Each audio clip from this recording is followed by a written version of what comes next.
up your YouTube, search for Stukeley Meadows, watch on your big screen. Or another device if you're at home. Get yourself comfy, this could take a while.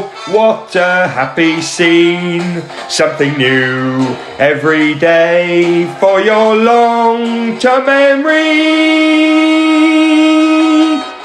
This is so exciting, it is nearly time for a Stukeley assembly.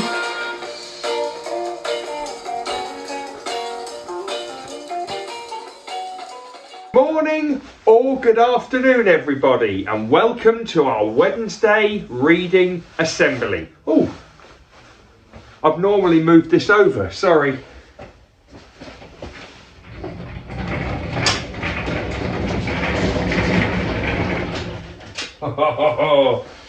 Sorry, I normally move that out the way to...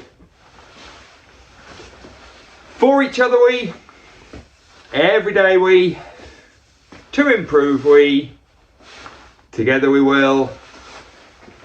Every single Stukeley day we focus on. Our Stukeley motto is,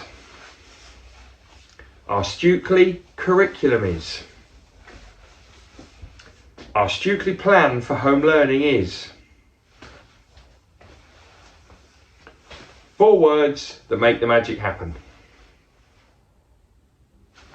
Okay, we're back. It's Wednesday. Monday was a bank holiday, and that it always feels a bit odd when you don't start back on a Monday. Yesterday we were back. It was a good day yesterday, a positive day. Today we're on reading assembly. As you all know, we're reading George's Marvellous Medicine. Before we talk about authors, can I just say I'm very, very excited, because on Friday, when we knew we had a long weekend coming up, I gave you all a challenge. I said, if you've got permission to go and do some digging, see what you can find. You know, can anybody find a massive piece of metal in the ground that holds up a rotary dryer? No, not everyone. I did. Anyway, I got an email yesterday from a family in year 1 who found some rather interesting things in the ground, and I'm going to be telling you about that soon. So in case nobody else has got any more digging stories for me, I've got one which is great. Watch this space. Anyway, what I thought we'd do is, to start off our author knowledge, I'm going to give you a little quiz. I'm now going to give you 5 sentences, just here on the screen. 5 sentences. They're going to have a word missing, or some words missing. You've got to work out what the words are. Now, I think the best way to do this is for everybody to get a bit of paper and a pencil. That's what I would do if I was your teacher right now. Bit of paper, might be a notebook, might be a scrap of paper, bit of paper and a pencil, pen, numbers 1 to 6, just like retrieval. Go, 1, 2, 3, 4, 5, 6, go. Go and get that sorted now. Pause the video while you do it, then the questions come. Ho, ho, ho, ho, brilliant, right. Okay, question number 1. Which word is missing? Write it down, please. Teachers, adults, I pause the video after each one, it'll help you out. Question number 2, what's missing? Write it down, please. Did I hear somebody say question number 3? Write the missing bits down, please. What's that? What are you saying? Oh, question number 4. Write the missing bits down, please. Off you go. Question number 5. What's going on? And finally, question number 6. Wonder if you'll get them all right. Off we go. Okay, well done everybody. 6 little questions there. I'm now going to put the answers up on screen and you can mark it off yourselves. Let's see who gets full marks. Here are the answers, just here. There you go. Pause it now if you want to do a check. Okay. There we go, cracking bit of author work to start us off. Brilliant, brilliant, brilliant. I'm now going to just step over here and get the book, is that all right? Yeah, just over here.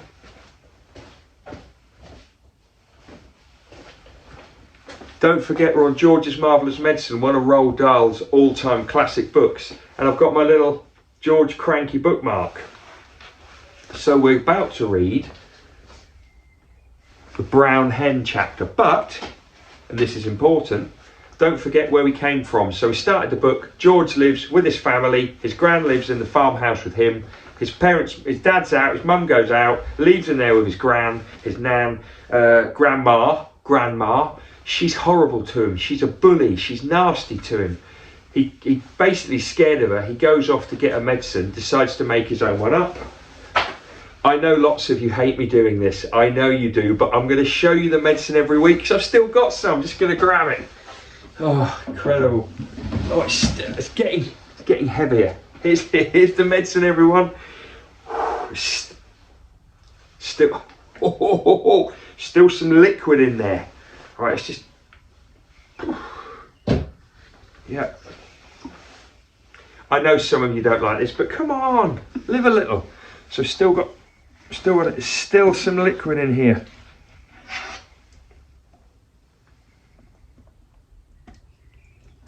Still dripping, and still got the sponge in there. There we go. I mean, if I just tip it out, there's still a lot in there. Oh, gross. I gave some away. I'm not sure if people appreciated it, but still considering selling it in the bookshop. Okay, watch this space. Oh. Anyway, let's crack on. He makes the medicine. Last week he gave it to her and she did all this stuff. She got fat, she got thin, she got tall, she got short, she made loads of noises, and we finished with her saying, George saying, "Don't come through the roof, Grandma," he prayed. "Please don't." The brown hen remembers she is going mad. George stood in the farmyard looking up at the roof. The old farmhouse had a fine roof of pale red tiles and tall chimneys. There was no sign of Grandma. There was only a song thrush sitting on one of the chimney pots, singing a song.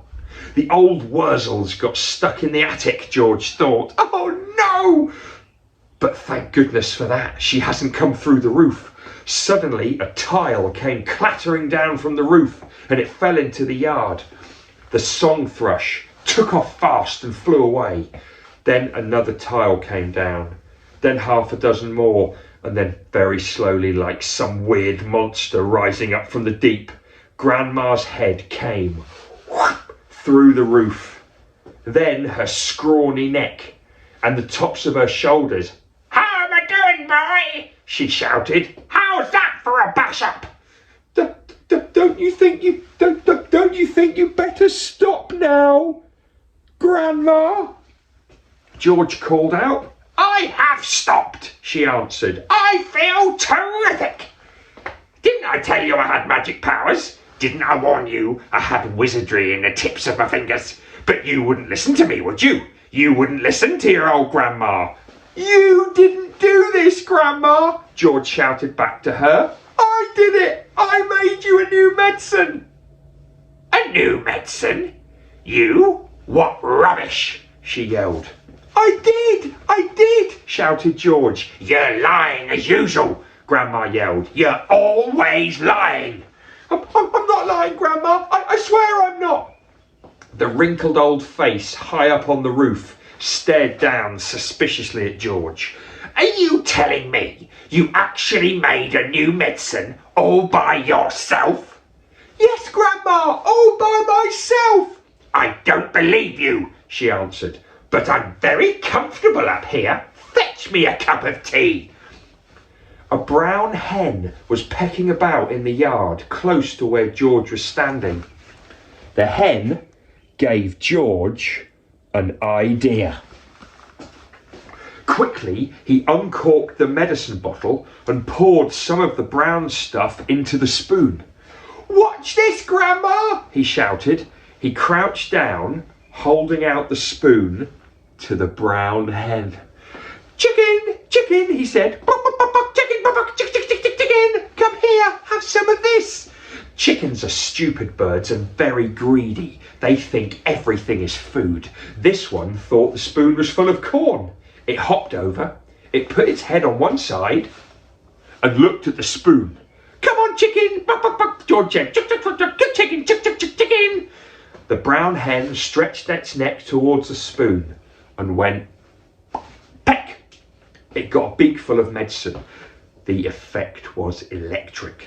"Owie!" shrieked the hen, and it shot straight up in the air like a rocket. It went higher than the house. Then it came down again into the yard. Splosh! And there it sat with its feathers all sticking straight out from its body. There was this look of amazement on its silly face. George stood watching it. Grandma up on the roof was watching it too. Then the hen got on its feet. It was rather shaky and it was making funny gurgling noises in its throat.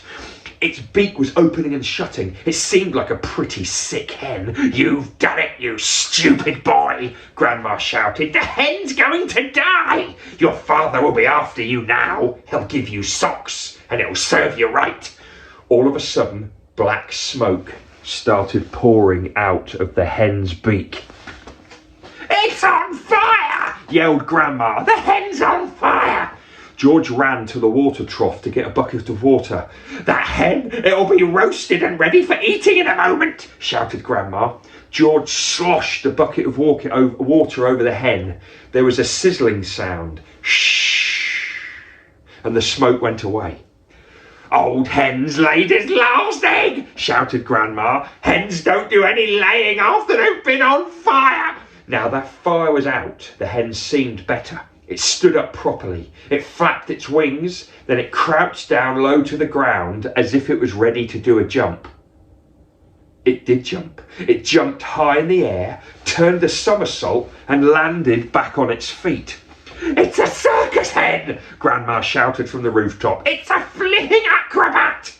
Now the hen began to grow. George had been waiting for this bit to happen. "It's growing!" he yelled. "It's growing, Grandma! Look, it's growing!" Bigger and bigger, taller and taller it grew. Soon the hen was 4 or 5 times its normal size. "Can you see it, Grandma?" George shouted. "I can see it, boy," the old girl shouted back. "I'm watching it from up here." George was hopping about from one foot to the other with excitement, pointing at the enormous hen. "It had the magic medicine, Grandma! I told you about the magic medicine!" But there was a difference between the way the hen was growing and the way that Grandma grew. When Grandma grew taller and taller, she got thinner and thinner. The hen didn't. It stayed nice and plump all along. Soon it was taller than George, but it didn't stop there. It went right on growing until it was about as big as a horse. Then it stopped. "Doesn't it look marvellous, Grandma?" George shouted. "It's not as tall as me," Grandma sang out. "Compared with me, that hen is titchy small. I'm the tallest of them all." And we're going to stop there.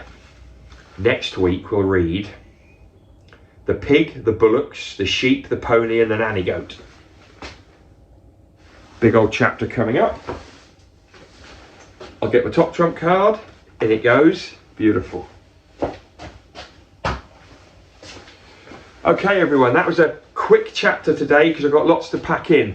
I've got another apology. I worry that you all think that I'm now very bad at Cheer Boo Song or Silence, but Tuesday afternoon is when I normally record Cheer Boo Song or Silence. Last week I had meetings and I wasn't able to record it. The same happened the week before. Yesterday I went in the hall to record it and Slimming World were back in. I didn't get in time. It's my fault. It's my fault completely.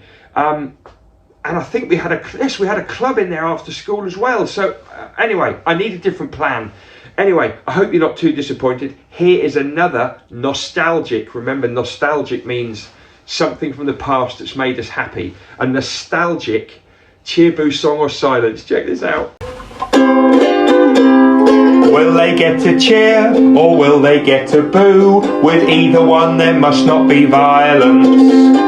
They may well get a song, but it will not last that long. We really hope they do not get silence. We've got Cheer, Boo, Song or Silence. Mr. Partridge is behind the curtain. He's been wanting to play this for ages and now he's got his moment. What's he gonna get? Talk in your classrooms, talk at home. This is his big moment. He's picked a card at random. He knows what to expect, but what's it gonna be? Let's find out. Out you come, Mr. Potters!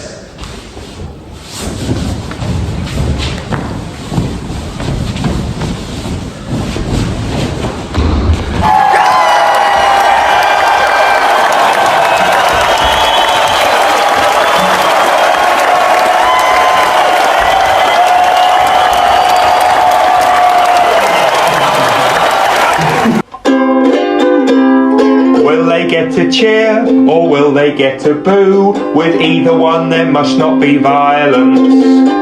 They may well get a song, but it will not last that long. We really hope they do not get silence.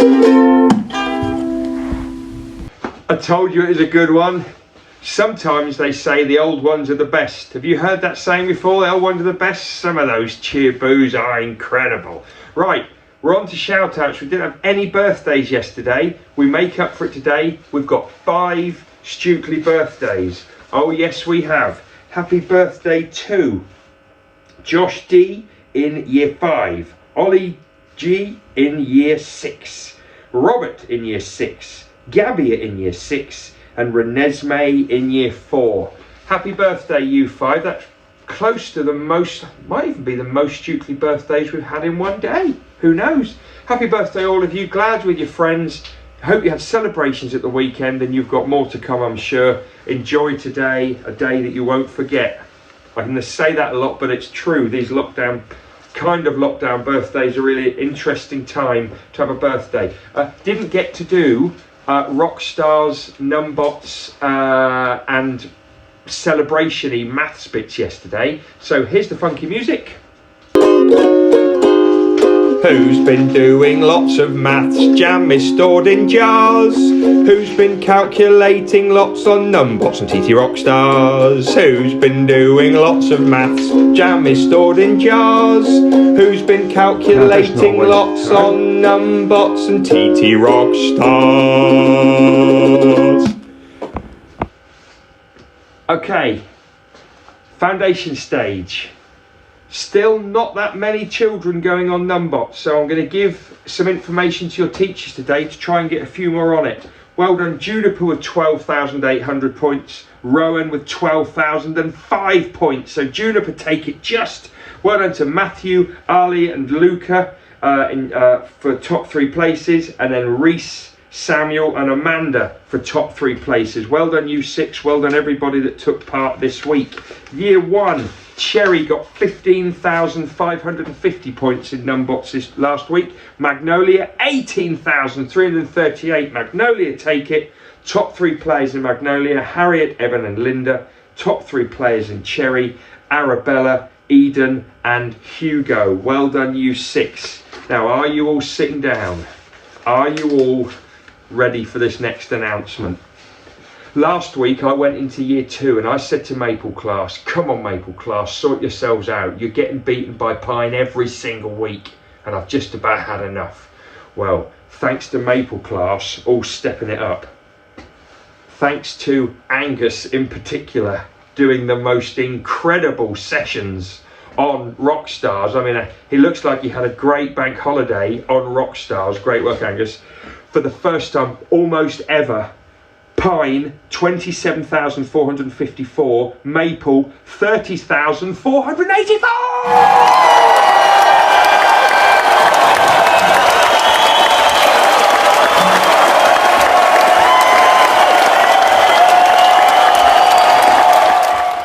I feel like drinking some of that medicine. I'm not going to, but oh man, that's a great feeling. Well done Olivia, Otis and Thomas, top 3 in Pine.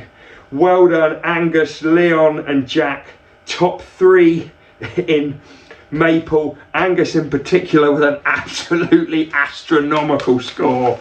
You've beaten Pine. I hope it's not the only time. Well done Maple, I'm really pleased for you. Lime this week in year 3 you got 20,394. Willow 9,383. Willow, it can be done. Maple have just shown us that you can triumph. The underdogs can. I want Willow now to step it up.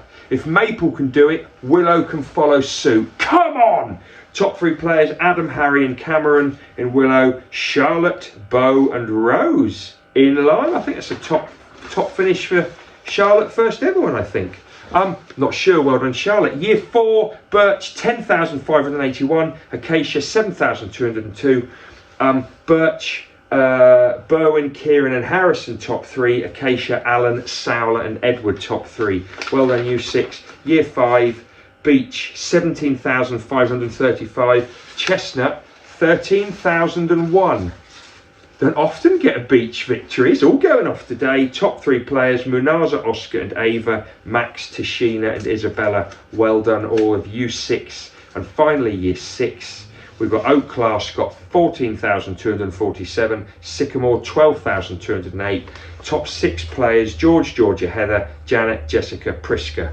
Well done everyone for Numbots and Rockstars. I had a good chat with Mrs. Campbell about Rockstars and Numbots last week, and we're definitely going to make some small changes for September. We might make some for this term, just to see if we can get more people doing it better. But anyway, more to come on that. That's it for shout outs. Very quickly, most important 60 seconds. The most important 60 seconds are coming up now. The most important 60 seconds are coming up now.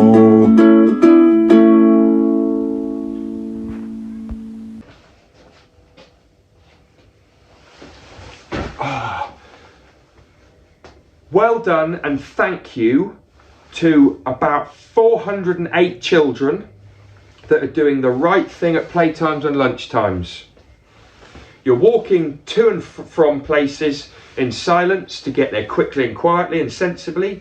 You're playing nicely, you're using good manners, you're using some of the equipment, because not all of you have got the equipment, some of you are using the equipment sensibly. There are a small number of children that are going to spend some time with me at lunchtime today, just so we can talk over what we need to do better. We are going to be reminding you lots about great lunchtime and playtime behaviour, because we want to give you more things to do, we want to trust you more, we want to make the most of the sun when it's out. So thank you to nearly everybody, few reminders for a small number of children, and hopefully fantastic playtimes from now on. Have a great day.